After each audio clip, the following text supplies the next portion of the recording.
I did not cry on my 33rd birthday. Sitting in my quiet Boston apartment, I watched the candle on my mini cake burn down. At 11:47 at night, my phone remained dead silent. Then, I saw my brother Cole's post. My parents were laughing with him at a waterfront restaurant. The caption read, "Family dinner with the real MVP." They had not forgotten me. They simply chose a family without me. At midnight, I blew out the candle alone. My name is Quinn Howard. I turned 33 today. There was no grand celebration, no extravagant party, just a quiet evening planned in my Boston apartment.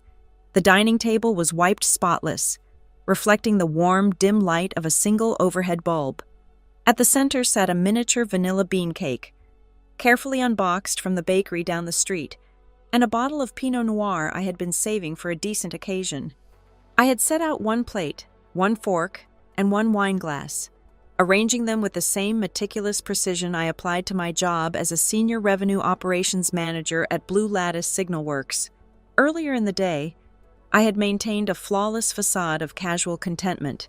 When my colleagues pinged me on Slack with their obligatory birthday emojis and digital confetti, I typed back with cheerful exclamation points. When my manager asked what my plans were for the evening, I let my fingers glide over the keyboard, crafting a comfortable, expected lie. I told him my family was coming over for a light dinner and drinks. It sounded perfectly normal. It was the kind of thing a 33-year-old woman with a stable career and a local family ought to be doing. The green dot next to my name projected availability and stability, masking the hollow ache that was beginning to take root in my chest. The silence in my apartment was not peaceful. It was a heavy, suffocating thing, far more terrifying than any screaming match I had ever endured.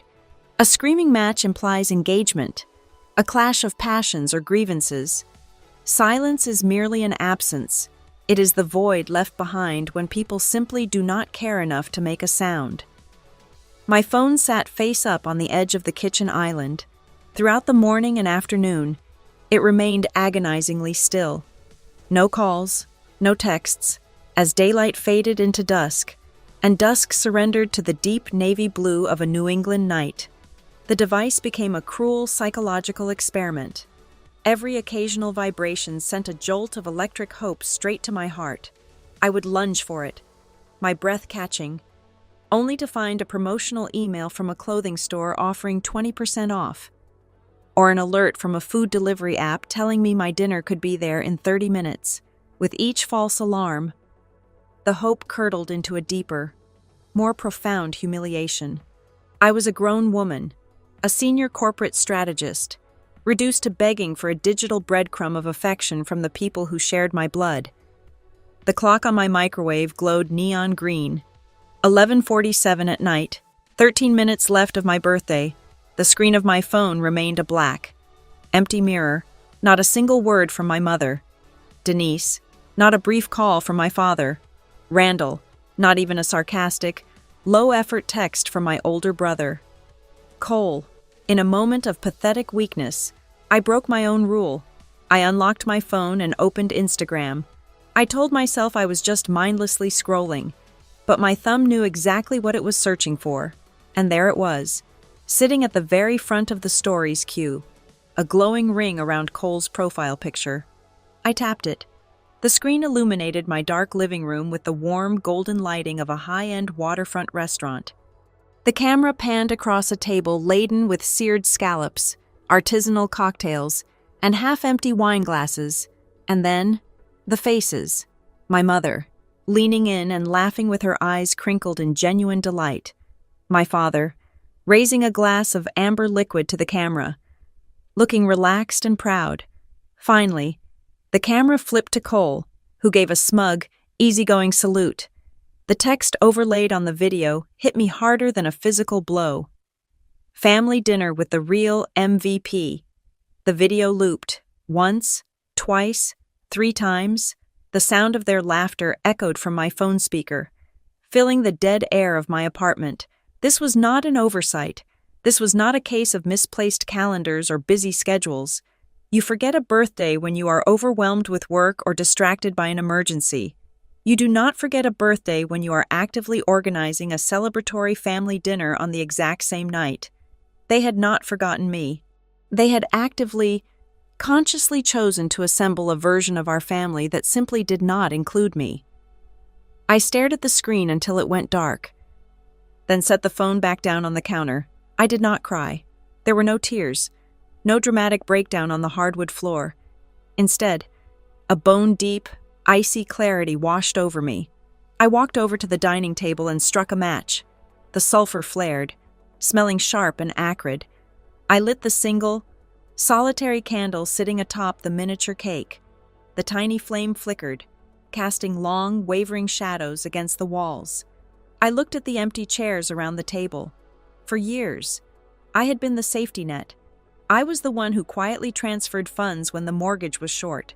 I was the one who paid off the sudden credit card balances. I was the reliable, invisible infrastructure that allowed them to live their lives without consequence. Looking at the phantom dinner party on my phone, I finally understood my role. I was the financier of their happiness. I was the breathing emergency fund. I was the person who paid, never the person who was cherished. The clock rolled over to midnight. The day was officially over.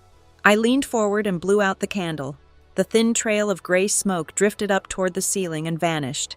I picked up a fork, cut a small piece of the vanilla cake, and ate it in the dark. It tasted like ash and sugar. Right then, in the absolute stillness of my kitchen, I made a decision. I was not going to send a passive-aggressive text. I was not going to call my mother tomorrow and cry about how much they hurt me.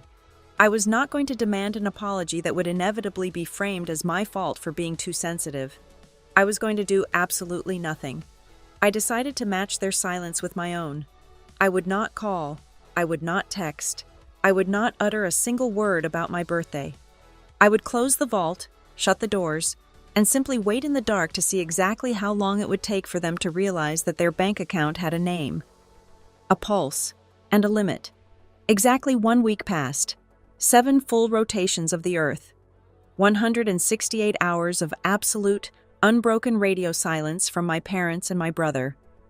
I went to work at Blue Lattice Signal Works, drank my black coffee, built my revenue projection models, and kept my phone face up on my desk.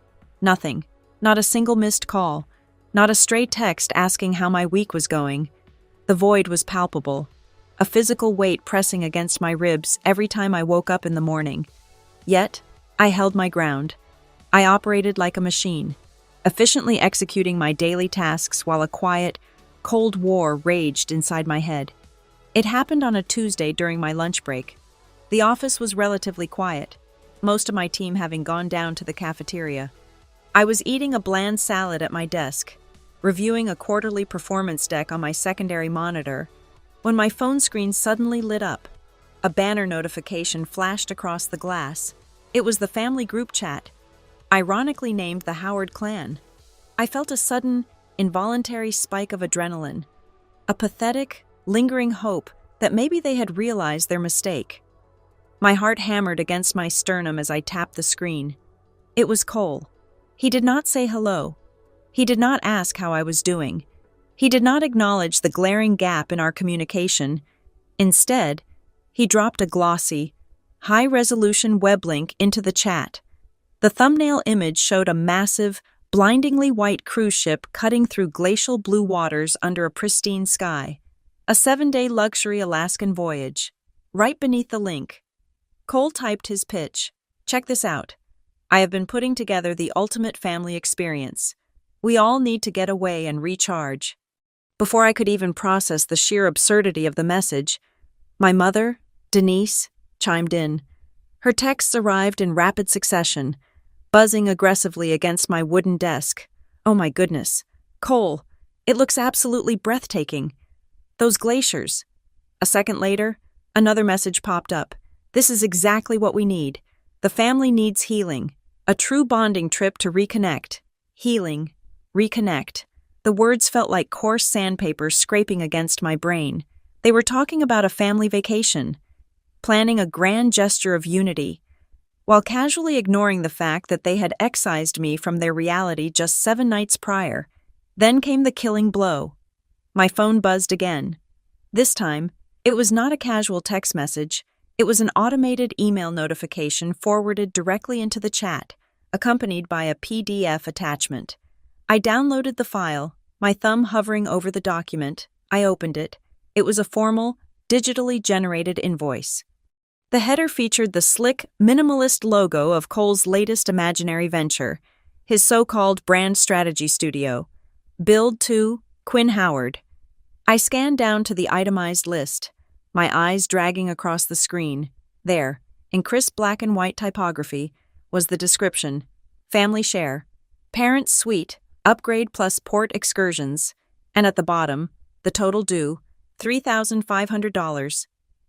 My vision blurred slightly, the edges of the screen swimming.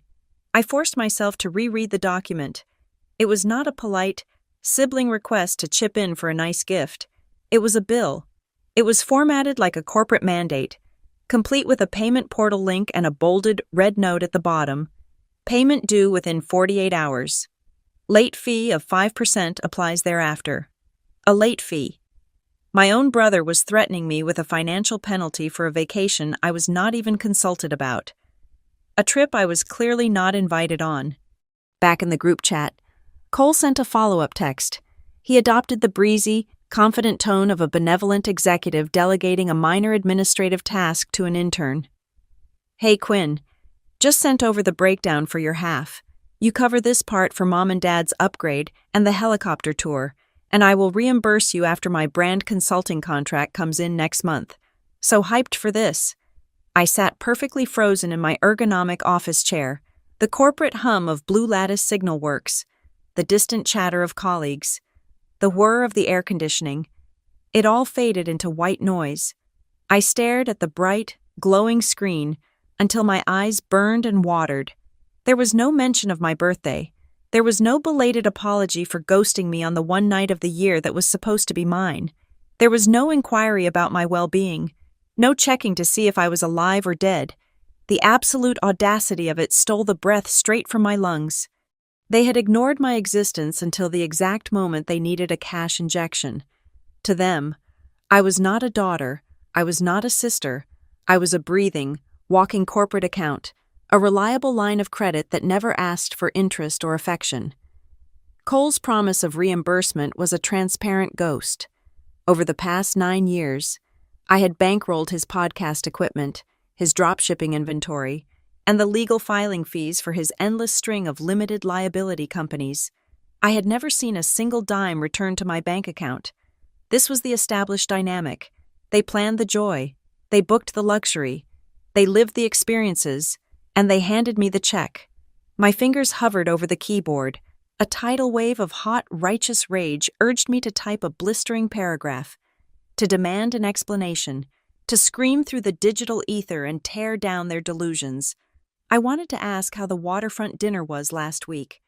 I wanted to ask why my name was only worth typing when it was attached to a $sign, but the cold, icy clarity from a week ago returned, sharp and sobering. Arguing would mean engaging.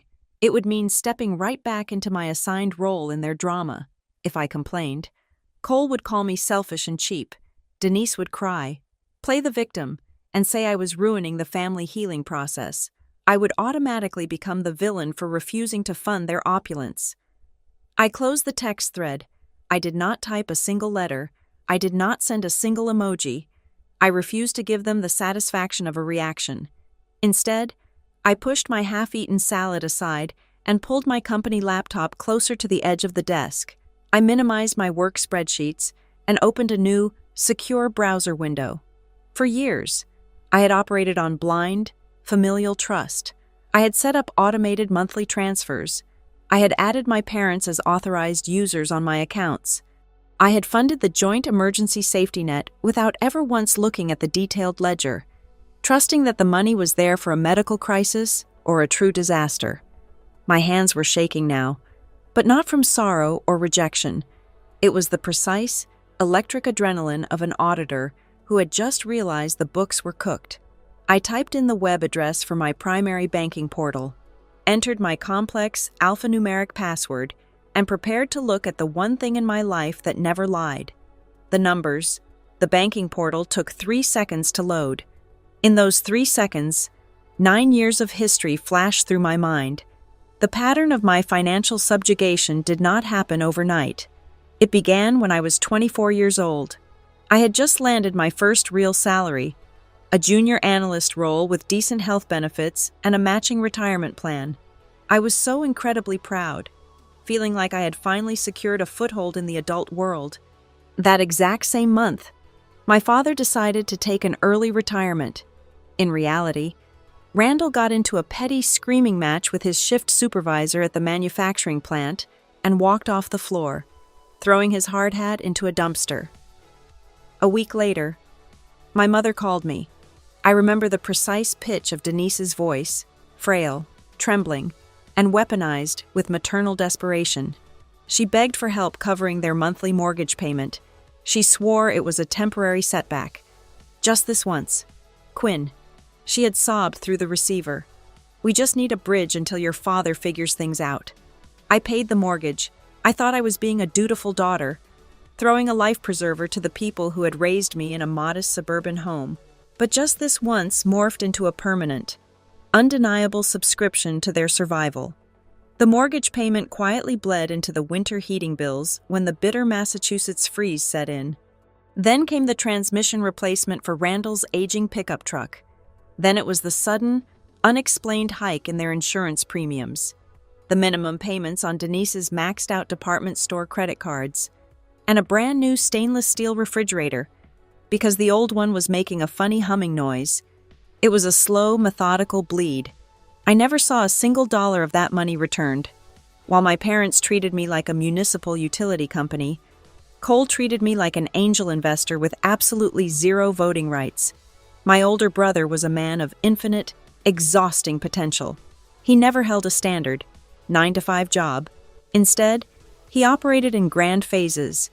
There was the podcast production agency phase, which required me to finance top-tier audio interfaces, studio microphones, and acoustic soundproofing foam.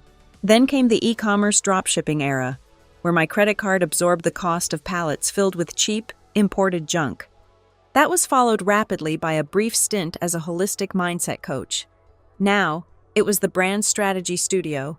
I was the silent, invisible partner who funded the sleek silver laptop, the premium website hosting subscriptions, the state filing fees for his revolving door of limited liability companies, and even a month of rent for a trendy downtown co-working space, so he could take client meetings that miraculously never materialized. Over the years, a bizarre and deeply entrenched narrative took root in our family dynamic. At every Thanksgiving dinner, Christmas morning, or 4th of July barbecue, my parents would beam at Cole. They called him passionate, driven, and so incredibly warm.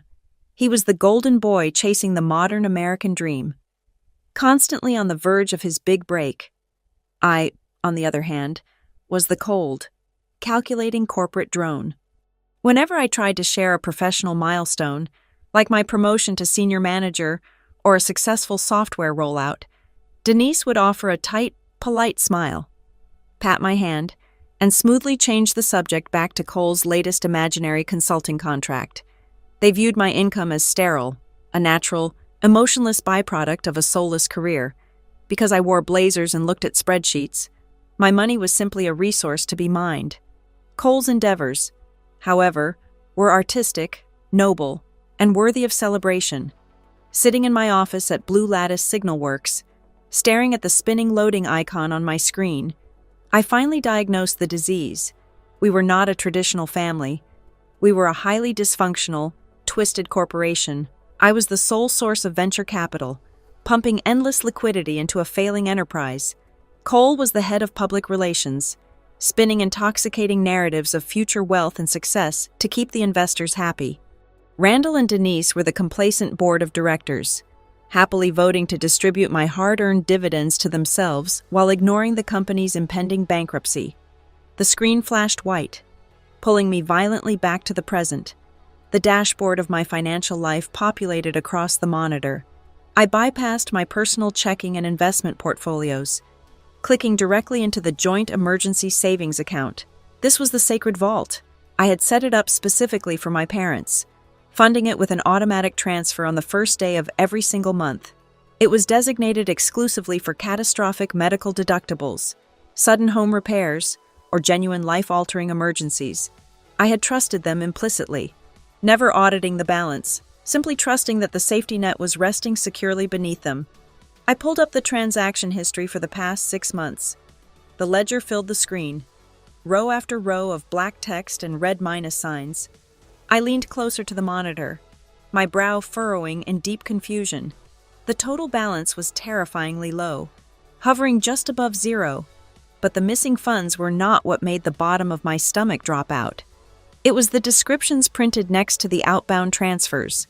These were not withdrawals for property taxes, utility arrears, or pharmacy copays. The funds were flowing out in bizarre, highly structured increments. There were cryptic merchant codes, repeated Cash App withdrawals, and routing numbers connected to digital payment platforms I absolutely did not recognize.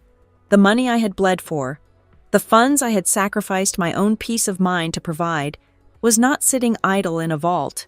It was being actively, methodically funneled into a completely different, hidden ecosystem. The banking interface loaded with sterile efficiency. I stared at the joint emergency ledger, my eyes locking onto the bolded number at the top of the screen. The available balance was exactly $17.42. Just 2 weeks prior, on the first of the month, an automated clearinghouse transfer had deposited $800 into this exact account. Maintaining a routine I had blindly funded for years, it should have held thousands. Instead, it was thoroughly hollowed out. I clicked the drop-down menu to expand the transaction history for the current quarter. The screen populated with a cascading list of deductions, but none of them matched the profile of a retired couple living in the suburbs. There were no pharmacy copays, no municipal utility payments, and no grocery store runs. Instead, a chillingly different lifestyle emerged row by row. I saw a continuous stream of funding transactions to a popular mobile sports betting application, often in increments of $100 or $250. Usually processed on Sunday mornings or Thursday nights. I scrolled further down. There were heavy tabs closed at premium downtown cocktail lounges, clocked at 1 or 2 in the morning. There were massive transactions at high-end consumer electronics retailers. Sprinkled between these major hits were dozens of charges for premium rideshare services, shuttling between the city center and my brother's apartment complex at all hours of the night.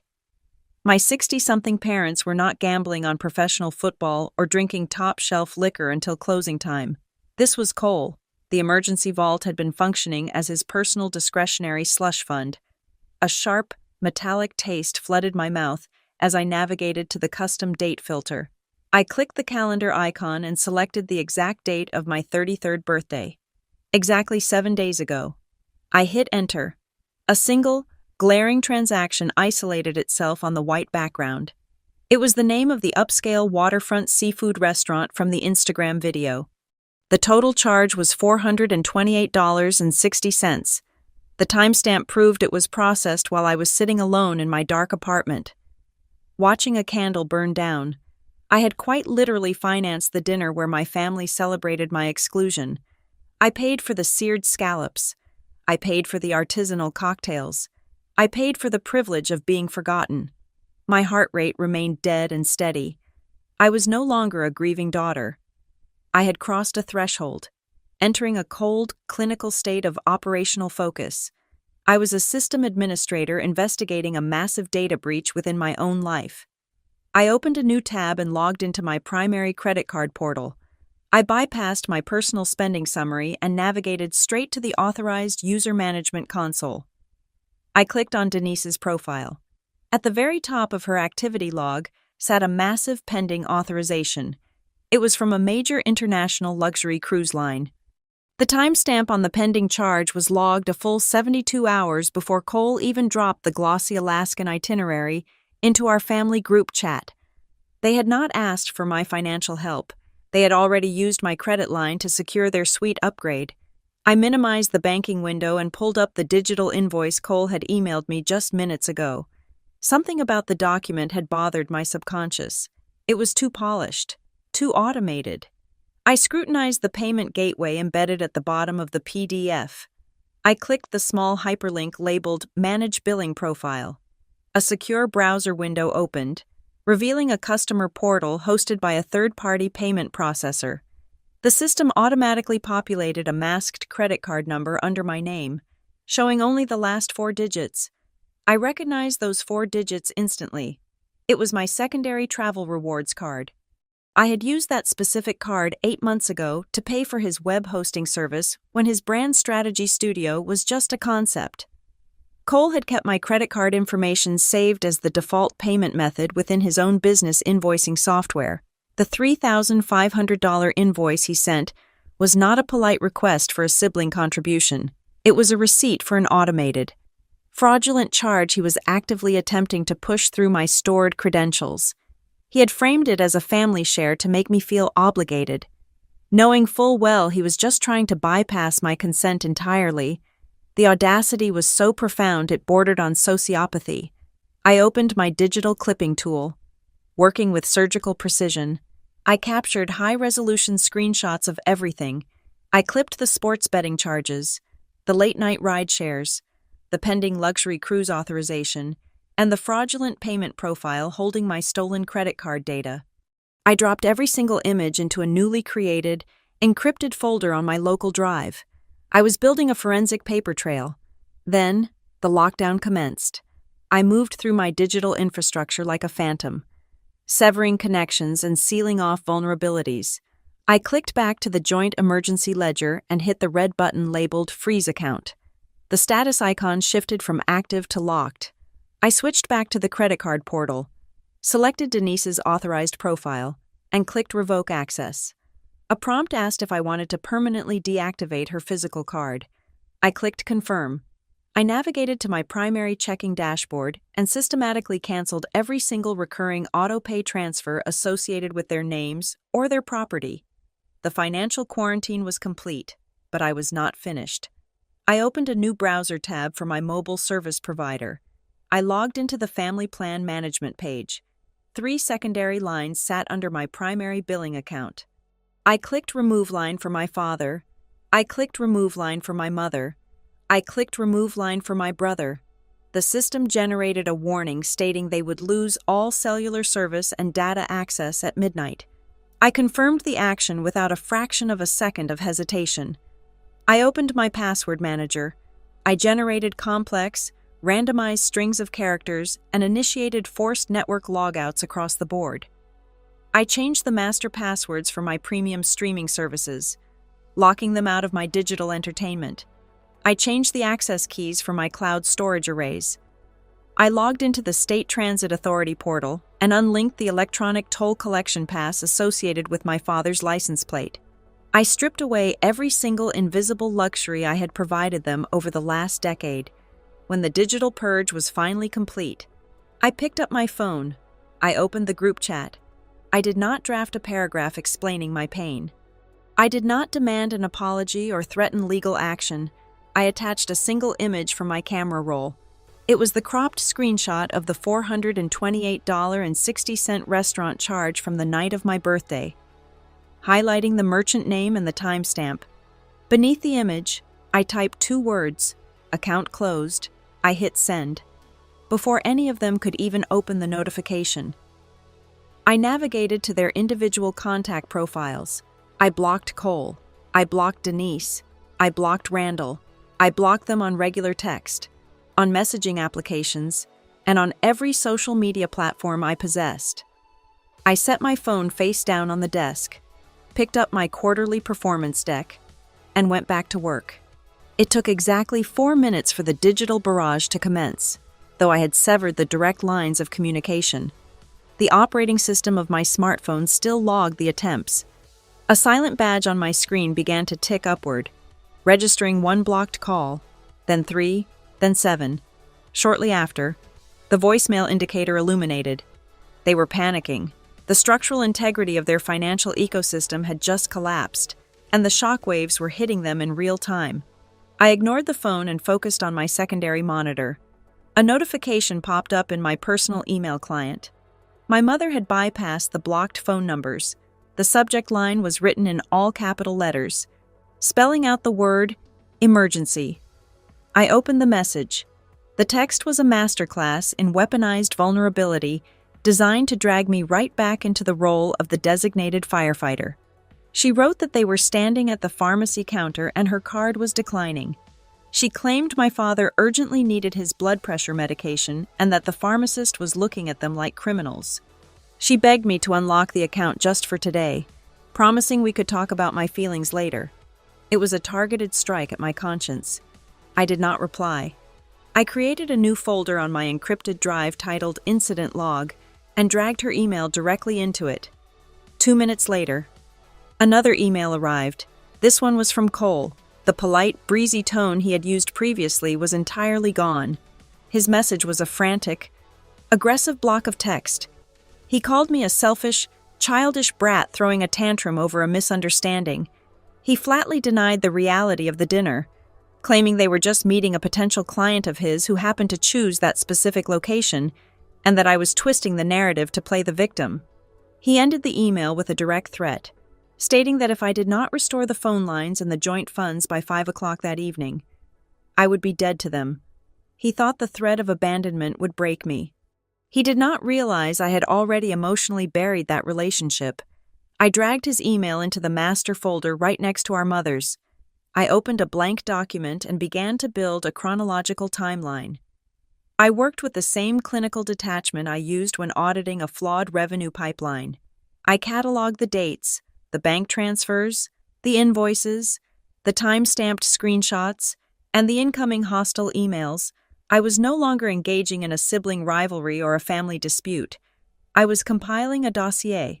Then, Cole escalated the war. At 2:15 in the afternoon, a new email materialized, but this time, it was in my corporate inbox. I froze. The sender was Cole, but he had not just emailed me. He had copied the public inquiries address for my entire company, ensuring that the customer success team, the marketing department, and potentially the executive assistants would see it. The subject line read, "Urgent family matter regarding Quinn Howard." I read the body of the text, my jaw tightening until my teeth ached. Cole had written a sickeningly sweet, deeply manipulative message masquerading as sibling concern. He wrote that my family was incredibly worried about my recent erratic behavior and sudden mental instability. He claimed I was experiencing a severe psychological crisis, severing ties with my support network, and exhibiting paranoid delusions. He politely asked whoever read the email to check on me, implying that I might not be fit to perform my duties. It was a calculated, vicious attempt to destroy my professional reputation. He knew my career was the only thing I had built entirely on my own, the only domain where I held absolute power. He was trying to burn it down to force me back into submission. I did not panic. I did not run to the restroom to cry. I saved the email as a secure file, added it to my evidence folder, and immediately drafted a message to the head of human resources and our internal legal counsel. I requested an urgent 15-minute meeting. I walked into the glass-walled conference room and sat down with them. I kept my posture straight and my voice entirely level. I informed them that I was currently the target of a financial extraction attempt by estranged family members. I explained that having cut off their access to my assets, my brother was now attempting to use the company as a vector for harassment. I handed over a printed copy of his email. I assured them my work would not be affected, but I needed the company firewalls to block his domain, and I needed a formal incident report filed to protect the firm's liability and my own standing. They were shocked by his audacity, but deeply appreciative of my proactive, professional approach. Legal flagged his email address across the network before I even left the room. I returned to my desk, feeling a strange, solid armor settling over my shoulders. 10 minutes later, a message popped up on our internal messaging system from a front desk receptionist. She asked if I had a moment to speak privately. I walked up to the reception area. My colleague looked uncomfortable. She lowered her voice, leaning across the polished stone counter. She told me that a man had just called the main switchboard.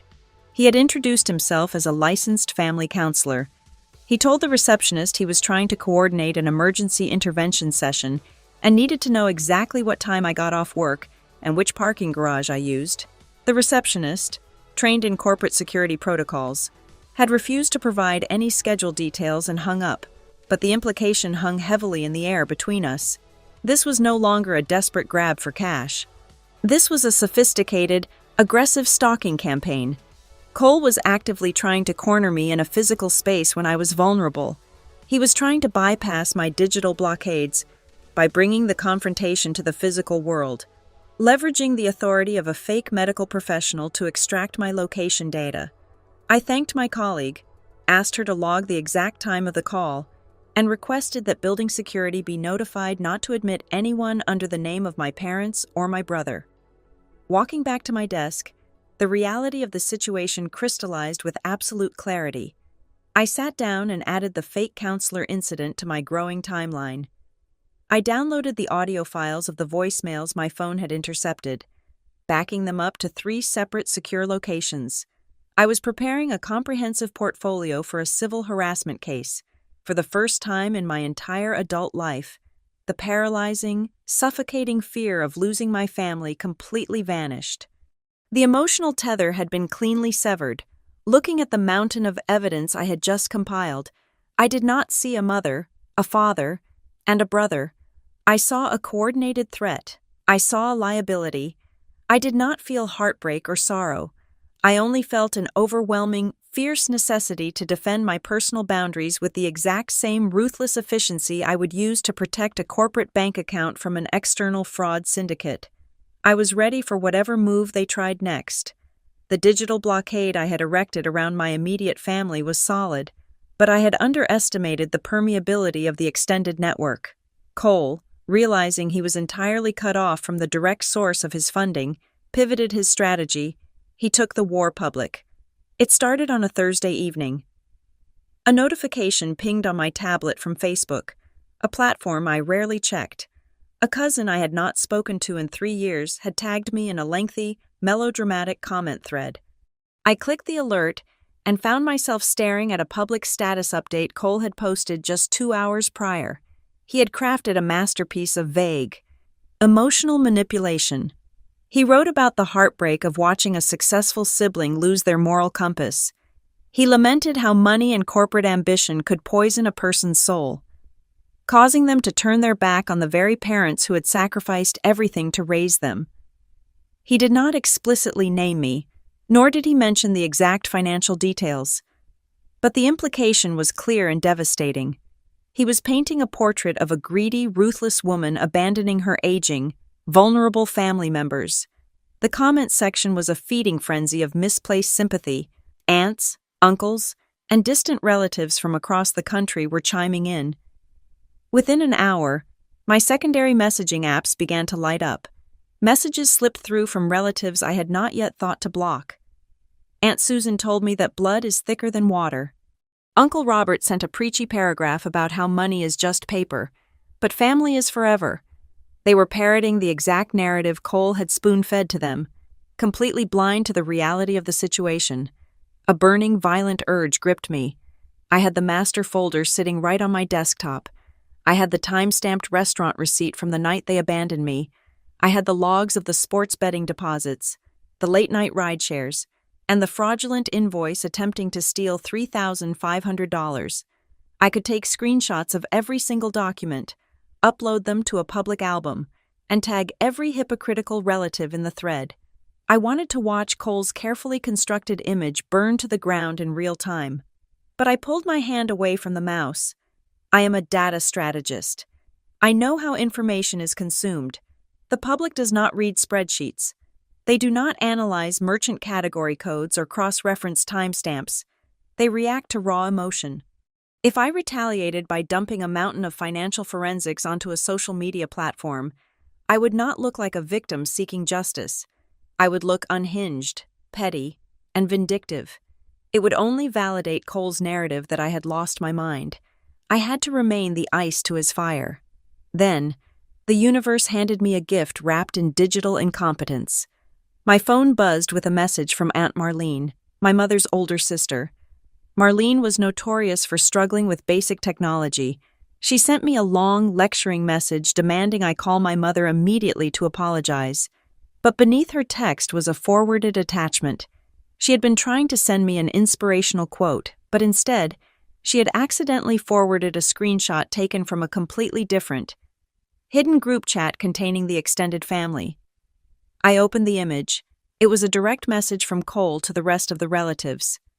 His text read, "Whatever you do not bring up the birthday thing with her.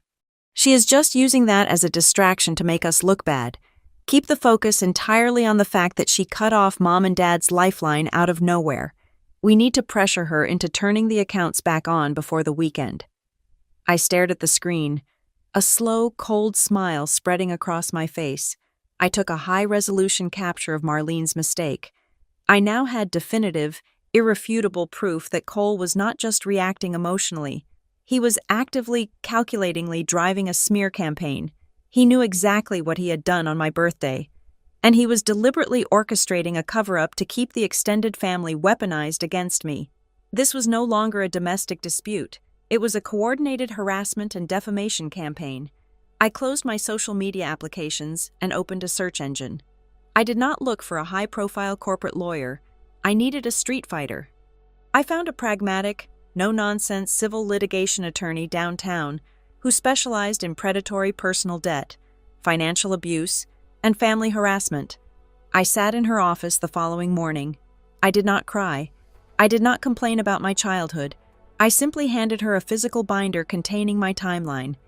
The fraudulent invoice, the drained account ledgers, the threatening emails, and the screenshot of Cole's admission of his cover-up.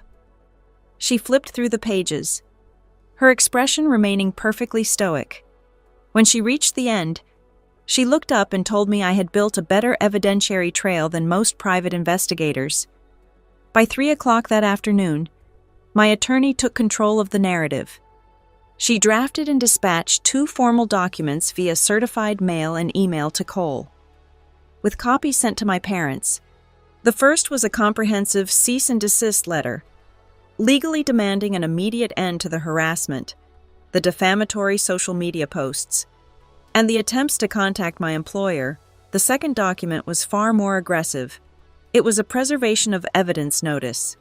It formally instructed Cole that he was legally required to retain every single text message, email, bank statement, and digital footprint related to his financial dealings with our parents and me, citing impending civil litigation regarding financial fraud and unauthorized credit utilization. Before I left her office, my attorney laid down the absolute rules of engagement. I was to maintain complete silence. I was not to answer a single phone call from any unknown number. I was not to agree to any private meetings. If they somehow managed to breach my boundaries and force a response, I was to reply only in writing, keeping every word entirely factual and devoid of emotion. I went home that evening feeling a profound sense of security. The legal firewall was up. I poured myself a glass of water and watched the city lights flicker outside my window. I assumed the threat of a lawsuit would force Cole into a panicked retreat. I assumed wrong. Just before midnight, an email bypassed my spam filter. It was sent from a newly created, anonymous address, but the aggressive cadence was unmistakably his. The legal threats had not intimidated him. They had severely wounded his ego. The message contained no apologies, no backtracking, and no fear. "You think you can scare me with some cheap suit lawyer?" He wrote. "You think you can just hide behind paperwork and pretend you are the victim here? Fine, you want to play hardball. I am done trying to fix this over the phone. I am coming down there to talk to you face to face like an adult, and you are going to listen." The confrontation materialized on a Friday morning. I stepped out of the elevator bank and into the expansive, sunlit atrium of the Blue Lattice Signal Works building. It was exactly 8:45 in the morning, the peak rush hour for corporate arrivals. The lobby was a cavernous space of polished marble, echoing footsteps, and the low hum of professional chatter. I was holding a fresh coffee, mentally reviewing my schedule for the day, when I saw them. They were clustered around the main reception desk, effectively blocking the primary security turnstiles. Cole, Denise, and Randall, Cole was currently delivering an Oscar-worthy performance. He was leaning over the high granite counter, speaking urgently to the head of building security. His face was sculpted into a perfect mask of grave, agonizing brotherly concern. Even from 40 feet away, I could hear the practiced, soothing cadence of his voice. He was telling the uniformed guard that I was in the middle of a severe psychological breakdown. He explicitly used the phrase "danger to herself," insisting that the family needed immediate access to my floor to safely escort me back home to receive medical attention. Denise was playing her supporting role flawlessly. She stood just behind Cole, clutching her purse to her chest, her shoulders shaking with loud, theatrical sobs. The pristine acoustics of the lobby amplified her crying, turning heads across the atrium. Commuters paused with their security badges hovering over the scanners. A group of visiting executives stopped by the coffee kiosk to stare. My mother was weaponizing her tears to create a public spectacle, forcing the company to view me as a liability. Randall stood a half step behind them both. He looked intensely out of place under the modern, geometric chandeliers. He shifted his weight awkwardly from foot to foot, his hands jammed deep into the pockets of his faded khakis. He looked embarrassed by the sheer volume of the scene, yet he remained firmly planted on their side of the battle line, lending silent, patriarchal authority to Cole's fabricated crisis. The old version of me would have felt a spike of pure terror. The old me would have spun around, slammed the elevator button, and hidden in a locked bathroom stall on the 10th floor until security managed to escort them off the premises. The woman who walked out of that elevator did not break her stride. I did not hide, and I did not retreat.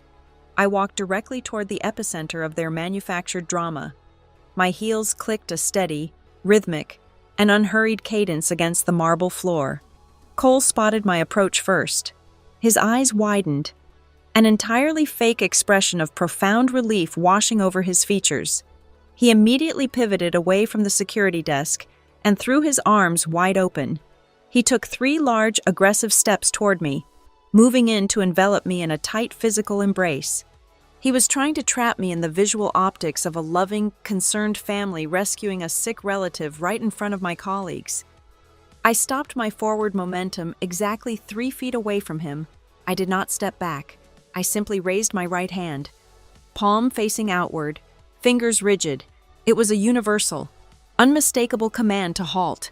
"Do not touch me," I said. My voice was completely devoid of anger, sadness, or fear. It was entirely flat. It carried the cold, absolute authority of a senior manager dismissing an insubordinate employee in front of the entire department. Cole froze in his tracks. His arms dropped a fraction of an inch, his forced smile twitching at the corners. He quickly turned his head slightly to his left, ensuring the security guards were watching my supposedly erratic, hostile rejection of his love. Denise saw the rejection and escalated her tactics. She let out a loud, wavering wail, stepping past Cole and reaching out a trembling hand toward my shoulder. "Sweetie, please," she cried, her voice echoing off the glass walls. "We are so terrified for you. You are completely lost right now. You are not thinking straight. Let us take you home." I did not lower my volume to protect their dignity. I projected my voice, ensuring the sharp syllables bounced off the high ceiling and reached the ears of the security personnel, the receptionists, and the lingering spectators near the elevators. "There is absolutely no crisis happening here today," I announced, my gaze sweeping across the small crowd of onlookers before locking directly onto the head security guard. "The only thing happening in this lobby is that I have permanently stopped paying the living expenses of 3 fully grown adults, and now they are staging a public tantrum to extort me, a collective." Stunned silence fell over the immediate vicinity. The security guard lowered his radio, his expression shifting from concern to deep skepticism as he looked at Cole. Cole's jaw tightened so hard I could see the muscle jumping beneath his skin. The concerned brother facade slipped for a microsecond, revealing raw, unadulterated venom beneath. "You are sick, Quinn," he hissed, dropping the volume of his voice so only I could hear the threat. "Stop making a scene and get your things." I ignored him entirely. I reached into my leather tote bag, anticipating further harassment after my attorney sent the legal notices. I had started carrying a thin, black plastic folder with me everywhere.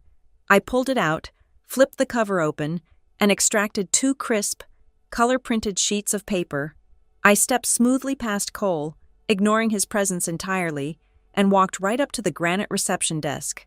I slapped the first sheet face up on the polished stone, directly under my mother's gaze. "Take a good look at that." "Denise," I instructed, my tone purely clinical. It was the printed bank ledger detailing the exact $428.60 charge from the waterfront seafood restaurant. I pointed my index finger directly at the merchant name, the date, and the timestamp. Denise's crying hitched. The loud, theatrical sobs stopped abruptly, replaced by a sharp intake of breath.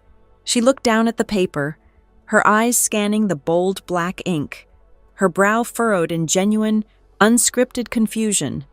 "What is this?" she whispered, her voice completely losing its artificial tremble. "Cole told us he paid for that dinner. He said it was a massive treat from his new consulting client. I did not give Cole a single second to spin a new lie to cover the old one. I immediately dropped the second sheet of paper right next to the first one. It was the high-resolution screenshot of Denise's authorized user profile from my credit card portal, clearly displaying the massive pending authorization from the luxury cruise line. "And this," I said, my finger tapping the heavy paper with a sharp, rhythmic thud, "is the $3,500 cruise charge you attempted to run through my credit card." Notice the exact date at the top corner. Denise stared at the second document, the blood slowly and visibly draining from her face. She looked at the date of the pending charge, then slowly turned her head to look at Cole. For the first time in her life, a visible, jagged fracture appeared in her absolute, unquestioning faith in her golden boy. But it was not Denise who delivered the fatal blow to Cole's carefully constructed reality. It was Randall. My father had been standing silently, staring over Denise's shoulder, reading the numbers and dates in the quiet aftermath of the revelation.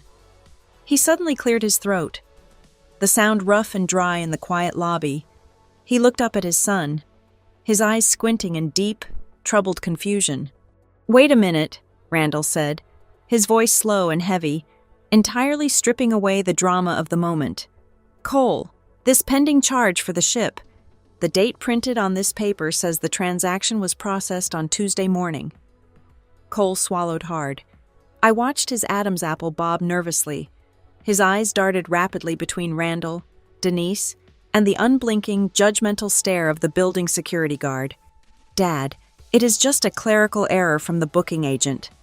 Cole stammered, his confident, booming baritone cracking noticeably for the very first time. "They mess up the timestamps all the time, but you did not even ask her if she wanted to go on the trip until Tuesday afternoon," Randall continued, completely ignoring the weak excuse. His mind was finally, agonizingly connecting the chronological dots.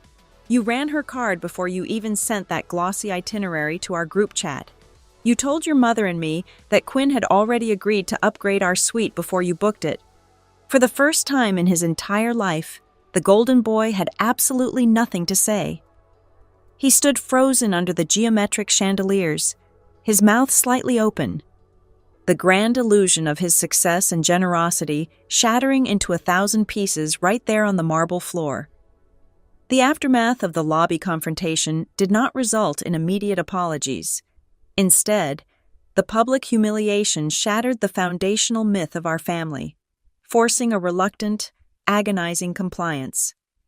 48 hours later, my father sat rigidly in a leather chair across from my civil litigation attorney. He had agreed to this meeting only because the alternative was facing a formal subpoena. My attorney slid a thick manila folder across her mahogany desk. She had run a comprehensive background check and pulled full credit histories, digging far deeper than my initial sweep of the joint accounts. The atmosphere in the room was entirely clinical. We were no longer discussing hurt feelings. We were dissecting a financial crime scene. She opened the file and extracted a multi-page commercial credit agreement.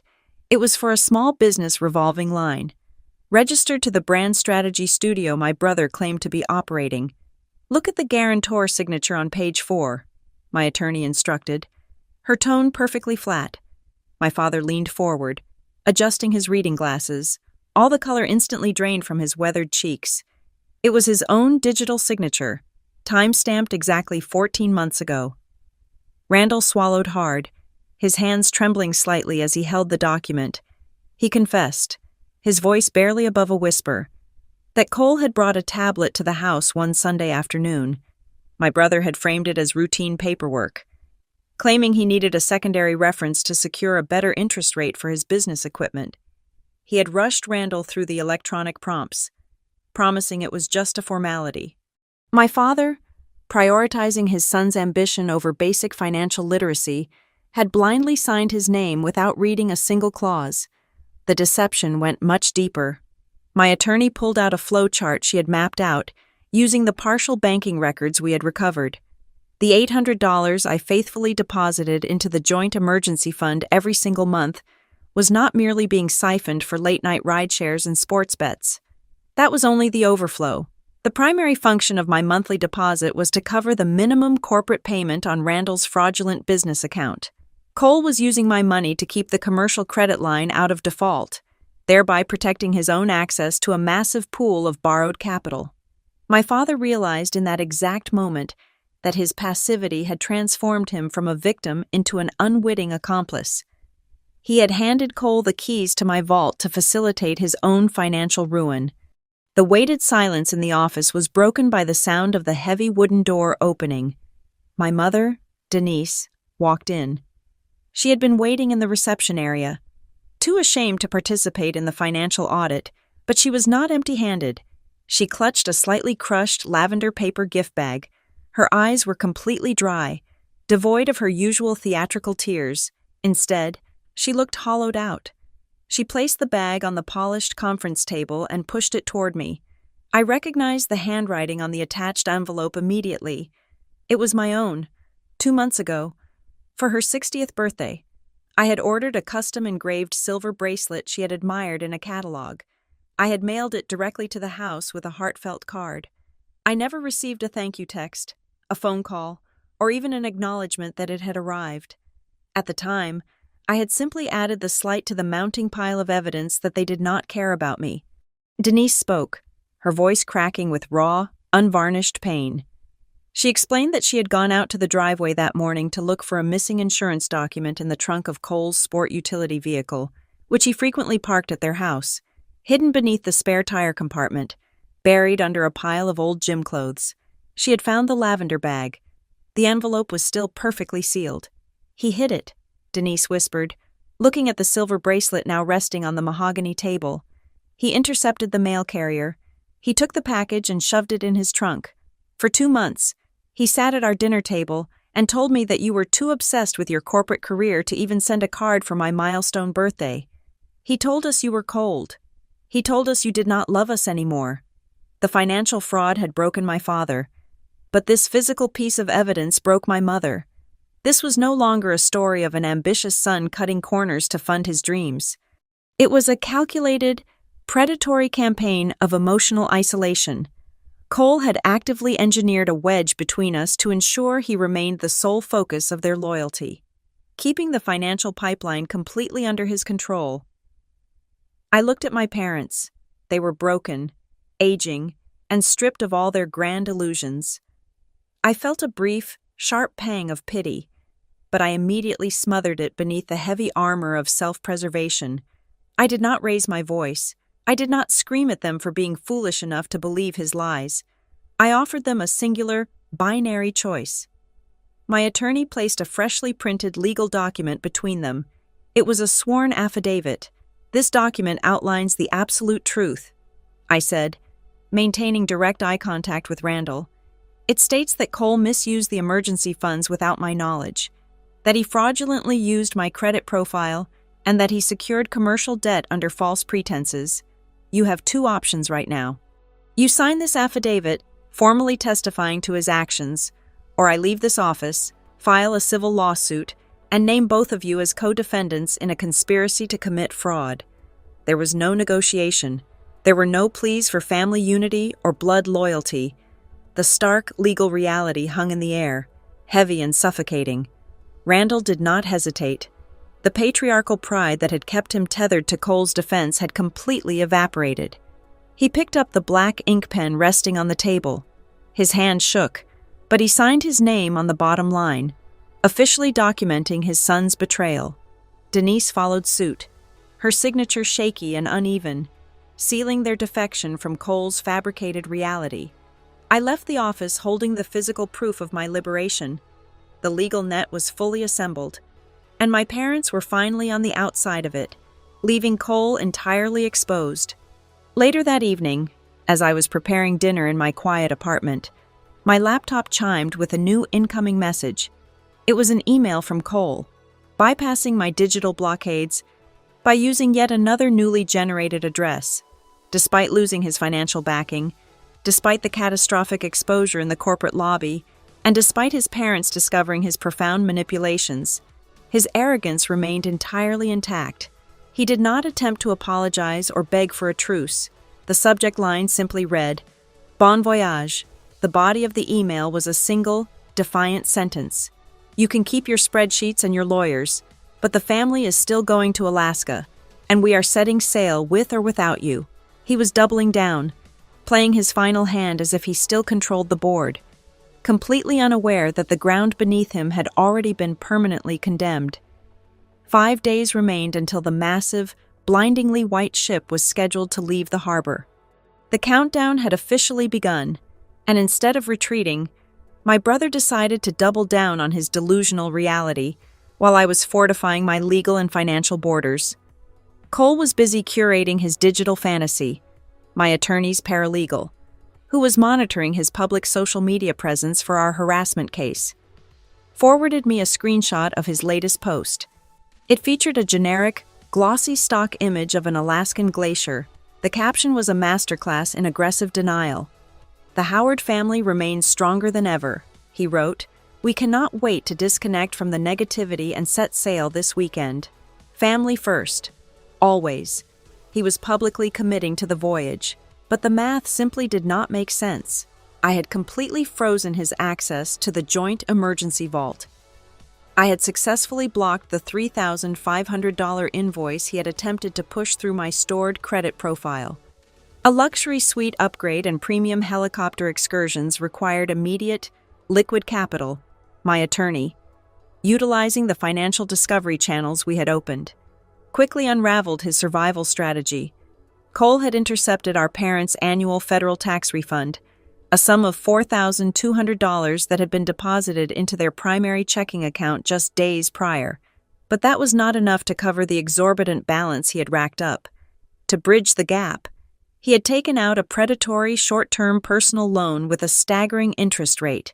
Using his brand strategy studio as the collateral shell, he was gambling everything on a singular, desperate bet.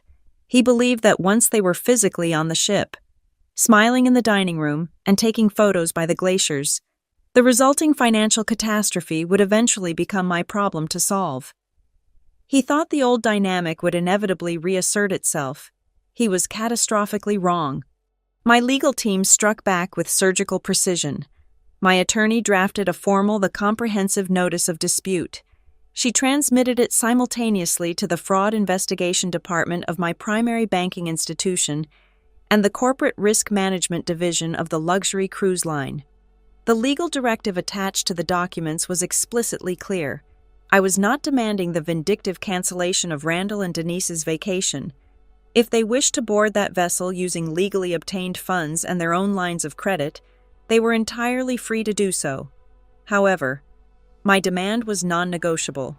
I required my name, my personal billing profile, and my digital footprint to be completely eradicated from the reservation.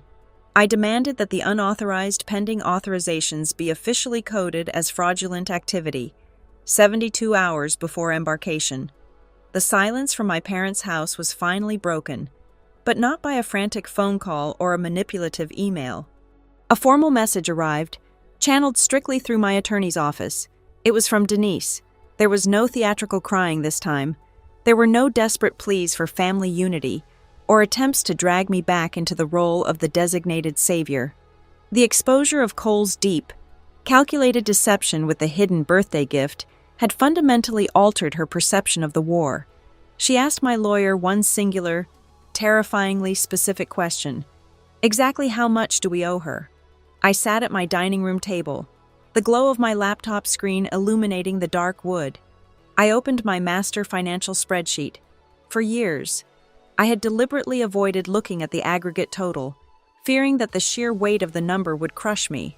But I was no longer afraid. I calculated every single mortgage bridge I had covered. I added the winter heating bills, the transmission repairs, the podcast microphones, the website hosting fees, the fraudulent business credit payments, and the years of methodically drained emergency funds. I sent the final, exact tally back through the legal channel: $92,450. It was a number heavy enough to shatter whatever fragile, remaining illusions they still harbored about my supposed selfishness. The impact of that figure caused a massive, structural tremor within their household. Through the subsequent legal communications, I learned that Randall had immediately demanded they cancel the trip. The suffocating reality of the accumulated debt, combined with the shame of the commercial loan fraud, had finally broken his passive complicity. He wanted to stay home and face the ruin, but Cole, backed into a corner of his own making, unleashed a torrent of psychological warfare against his own parents.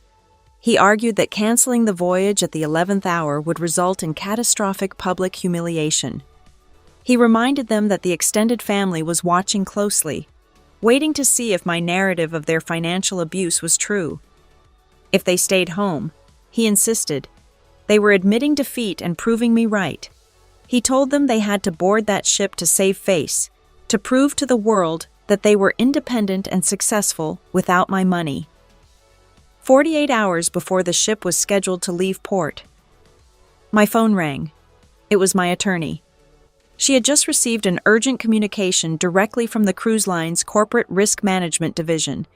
The security holding pattern we had requested had been triggered because of the conflicting billing profiles, the legally disputed initial deposits, and the sudden, suspicious influx of third-party funds from Cole's high-interest loan.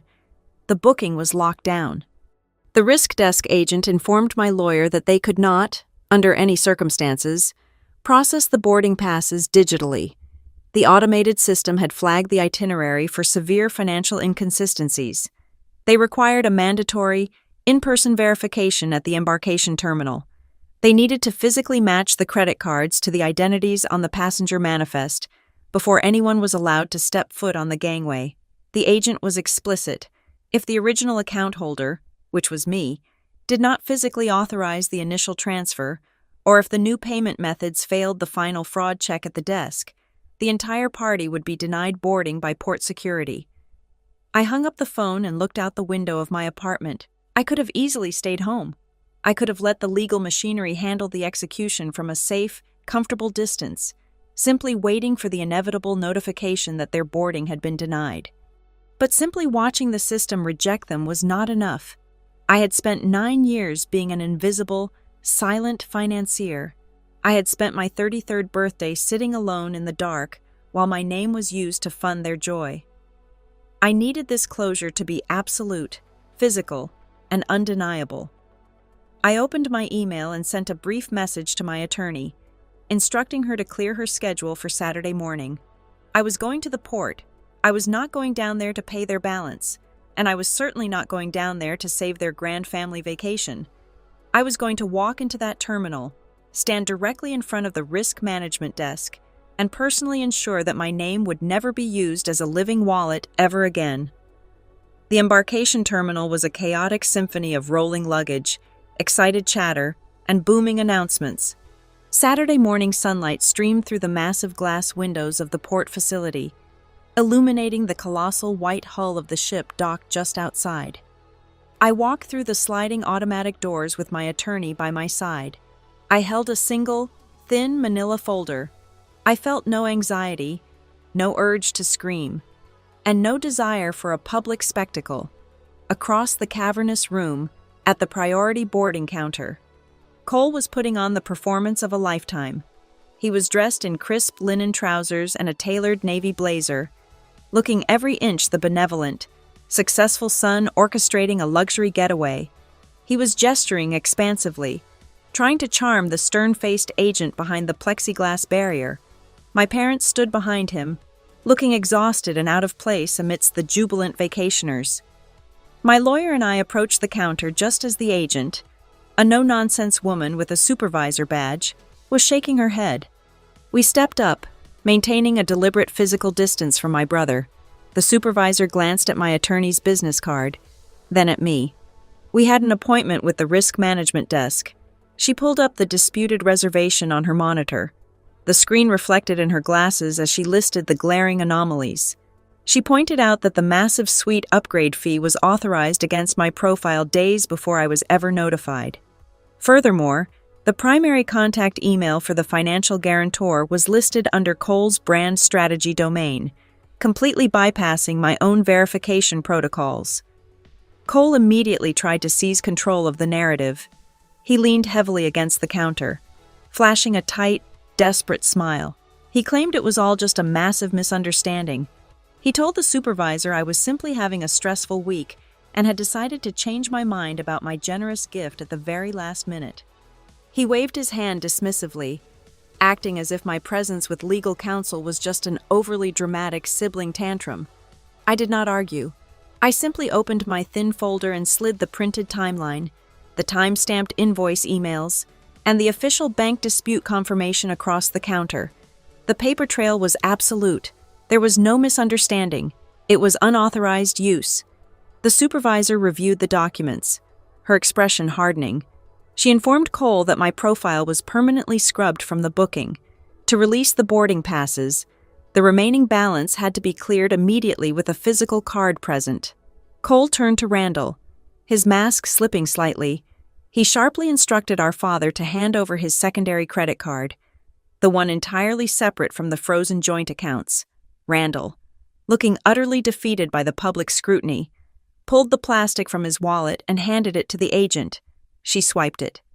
The machine beeped, emitting a harsh, flat sound of rejection. The agent typed a few commands into her keyboard and frowned.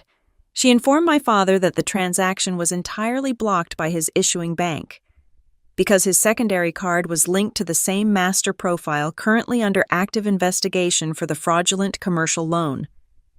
The fraud department had placed a global freeze on all his available credit lines. The final safety net vanished.